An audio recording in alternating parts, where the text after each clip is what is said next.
No programa Saúde e Você Estética, saiba tudo sobre saúde, prevenção, estética e bem-estar. Uma iniciativa oferecida por AGR Medical, Excelência em Saúde, e Transduson, cuidando da saúde da mulher. Programa Saúde e Você Estética, sua fonte de informação e cuidado. Bom dia, bem-vindo ao Saúde e Você, mais um programa de estética e hoje nós vamos falar sobre cirurgias. O tema de hoje é a lipoaspiração e a lipoescultura. Qual a diferença entre essas técnicas? Dr. Marco Polo, referência nacional e internacional em Mummy Makeover e em cirurgias plásticas, vai abordar esse tema conosco. Não perca, Saúde e Você está no ar.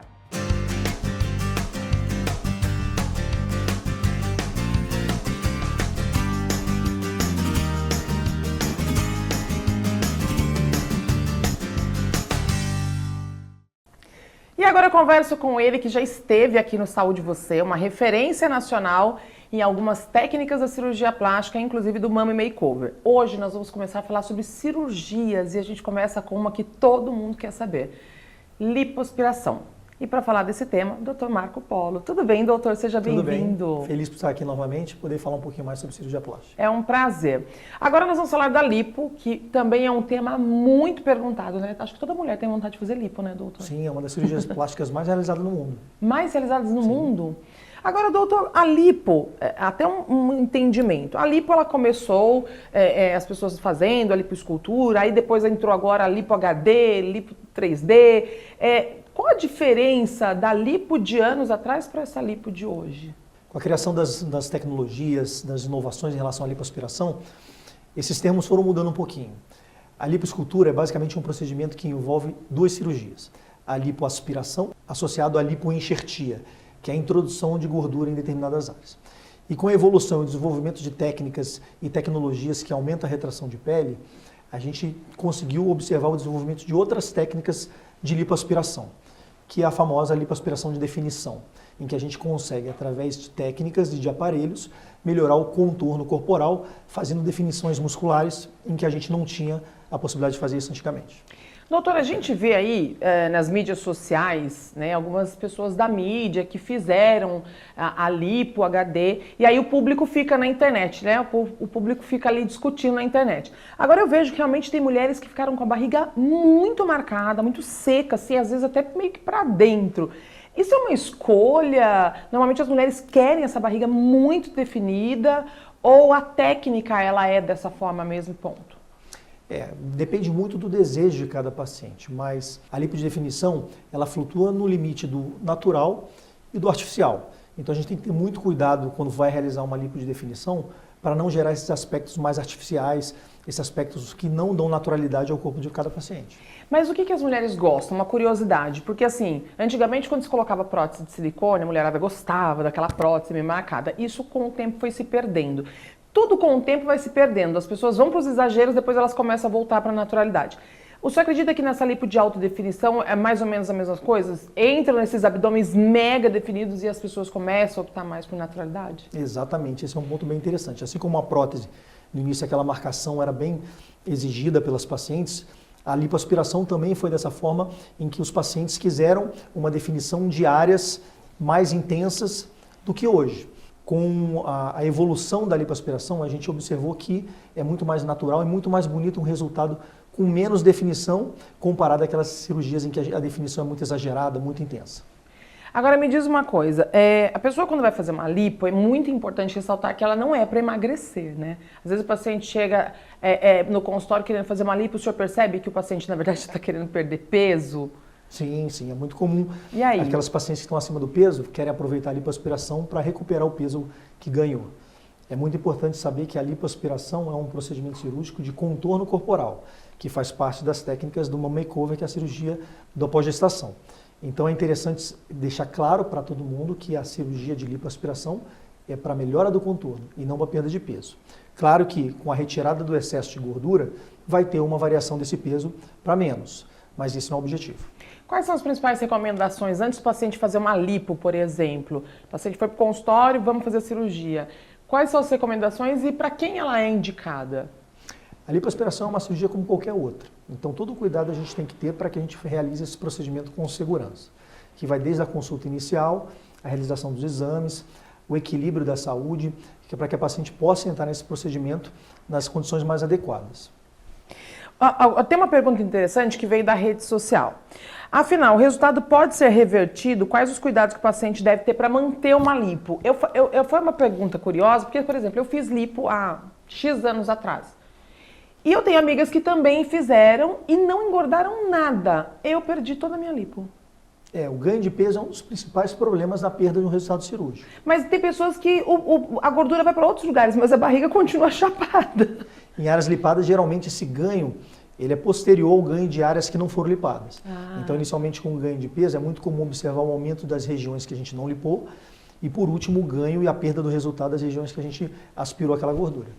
Agora, uma coisa muito importante de se falar, eu falo muito isso nas redes sociais, eu chamo a atenção das pessoas, porque a rede social hoje, ela vira uma manipulação de uma certa forma, né? E eu acho até um ato muito irresponsável de muitas celebridades, muitos artistas que manipulam muitas imagens para parecerem perfeitas para os seus seguidores. E isso mexe com as pessoas que estão acompanhando, né? Eu falo muito sobre isso porque se você não souber o que você consome, você adoece também, né? Se comparando com o outro. E aí a gente vê também muita informação na rede social. Como que o senhor enxerga isso hoje? É um mal necessário? Essa ascensão de informação na rede social, qual a dica que o senhor dá, inclusive até uma dica preventiva para quem está acompanhando aí procedimentos como cirurgias nas redes sociais? Bem interessante isso. A rede social entrou para divulgar muito o trabalho do bom e do mau profissional. Então a gente precisa avaliar com muito cuidado para saber o que a gente vai escolher. Então existem profissionais em que realizam um trabalho sério e que você vai saber exatamente passando uma consulta, vendo os resultados dele, conversando com pacientes.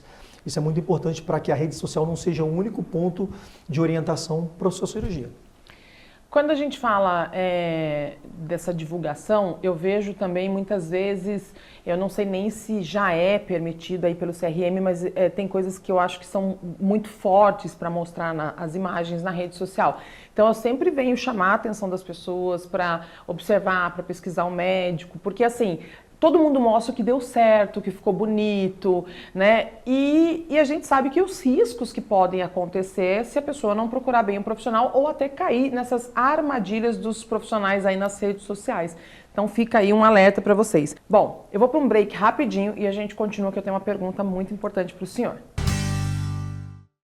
Ser dentista é mais do que cuidar dos dentes, é promover saúde. Construa uma carreira de sucesso. A FACOP oferece pós-graduação, mini residências e cursos de atualizações com professores, mestres e doutores. Seja um profissional de sucesso, faça parte da FACOP. Conheça uma linha desenvolvida com o objetivo de elevar o padrão de cuidado com a pele com um foco em resultado. HA Nano, hidratação da pele. HA Firme Cocktail, tratamentos de flacidez. HB Complex, tratamento e gerenciamento de melasma e hipercromias da pele. H Bio Revitalizing, hidratação e reposição de água. H Antiox, gerenciamento e recuperação do envelhecimento. AGR Medical, excelência em saúde.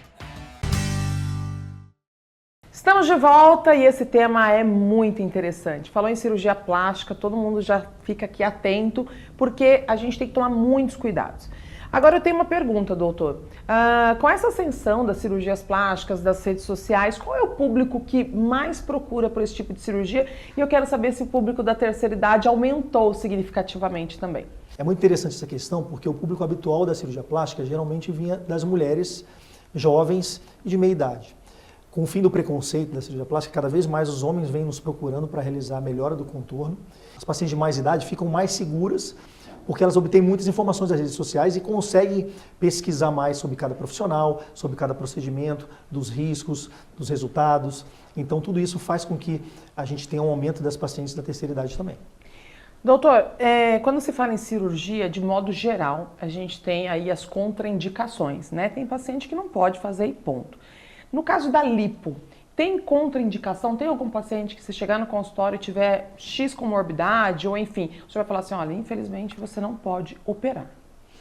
Qualquer tipo de complicação de saúde, por exemplo, uma comorbidade, uma doença prévia que esteja descontrolada, é uma contraindicação para o procedimento cirúrgico. Uma delas, o excesso de peso. Então, os pacientes com a ideia de que a lipo emagrece, vêm acima do peso com o objetivo de melhorar o corpo e o peso. Só que a gente orienta que para a gente realizar um procedimento cirúrgico com qualidade e com segurança, a gente precisa estar o mais próximo possível do peso ideal. Agora a pergunta que não quer calar. Mulheres magras podem fazer uma lipo HD, por exemplo, ou tem um risco maior diante de tantas notícias que a gente vê aí com relação aos órgãos, perfuração, enfim. A mulher magra que tem vontade de ter uma alta definição. Esse é o melhor paciente, é o melhor cenário possível. Olha que bom! A pessoa próximo do peso ideal ou magra, em que a gente consegue definir o corpo de uma maneira mais fácil. É claro que as complicações, como perfuração ou com outro tipo de problema que pode acontecer, vai acontecer tanto nas pacientes acima do peso quanto nas pacientes com peso regular. É? Sim. Imaginava que pela pessoa ser mais magrinha, estar mais perto, ali pode... Opa! É um cuidado a mais que a gente tem Sim. que ter, mas escolhendo um bom profissional que seja capacitado, que tenha experiência nesse procedimento, é muito raro isso acontecer. Agora, fibroses. Por que algumas pessoas fazem lipo e aí ficam com aquela fibrose? Isso é um cuidado, uma falta de cuidado pós-operatório? A fibrose nada mais é do que uma cicatrização de maneira inadequada. Tá. Um excesso de cicatrização em determinadas áreas. Então, após uma lipoaspiração, a gente orienta que todo paciente tem esse risco de fibrose, mas os cuidados no pós-operatório, como a utilização de cintas, uma alimentação adequada, a realização das drenagens e fisioterapia pós-operatória são extremamente importantes para a gente evitar ou mesmo resolver aqueles casos de fibrose que começam a aparecer logo no pós-operatório. As drenagens são importantes de fato pós? Extremamente importante, porque além de melhorar a questão da dor, do edema, a gente consegue evitar complicações como a própria fibrose ou acúmulo de líquidos, aquilo que vai prejudicar na evolução. Eu já ouvi médicos dizerem que são contra as cintas pós-cirurgia. Qual a sua opinião com relação às cintas modeladoras ou às cintas pós-cirúrgicas? Eu vejo a utilização da cinta como uma maneira de acelerar o processo. Então ela é importante, não essencial, mas ela facilita muito a evolução desse processo de recuperação. Então eu utilizo nas minhas pacientes e acho extremamente importante utilizar em qualquer tipo de cirurgia em que a gente tem abordagem de grandes áreas. Bom, é isso. Olha quanta informação, um programa aí rico em informações sobre lipoaspiração, dando orientações para vocês. Doutor, obrigada mais uma vez. Eu que agradeço. Sempre dando uma aula, orientando o público, isso é muito importante. Então eu falo que Saúde de Você, estética, é um programa de utilidade pública, né? Lembrando que nada substitui o ato médico, né? Com certeza. Tem que fazer avaliação, tem que estar no consultório e, obviamente, tomar todos os cuidados. Lembrando que a saúde sempre em primeiro lugar. Obrigada, te espero no próximo obrigado. Saúde de Você. Até o próximo. E agora a gente vai para aquele break rapidinho e eu já volto. Na Transduson, cuidamos da sua saúde com carinho e excelência. Oferecemos uma ampla gama de exames essenciais, incluindo exames cardiológicos como eletrocardiograma, ecocardiograma, teste ergométrico, mapa, Holter e muito mais. Nossas unidades possuem localizações estratégicas, infraestrutura moderna e um ambiente acolhedor, garantindo total privacidade e conforto para você. Faça o seu check-up anual com a Transduson, sua parceira em saúde há 30 anos. Ser dentista é mais do que cuidar dos dentes, é promover saúde. Construa uma carreira de sucesso. A FACOP oferece pós-graduação, mini-residências e cursos de atualizações com professores, mestres e doutores. Seja um profissional de sucesso, faça parte da FACOP. Chegamos ao fim de mais um programa e eu quero agradecer o carinho e a audiência de vocês. Lembrando de acompanhar o Saúde Você também nas redes sociais, programa Saúde Você e também no canal do YouTube Saúde Você com Duda Rodrigues. E se quiser me acompanhar, dudarodrigues.oficial. Te vejo no próximo sábado às 7h45 da manhã.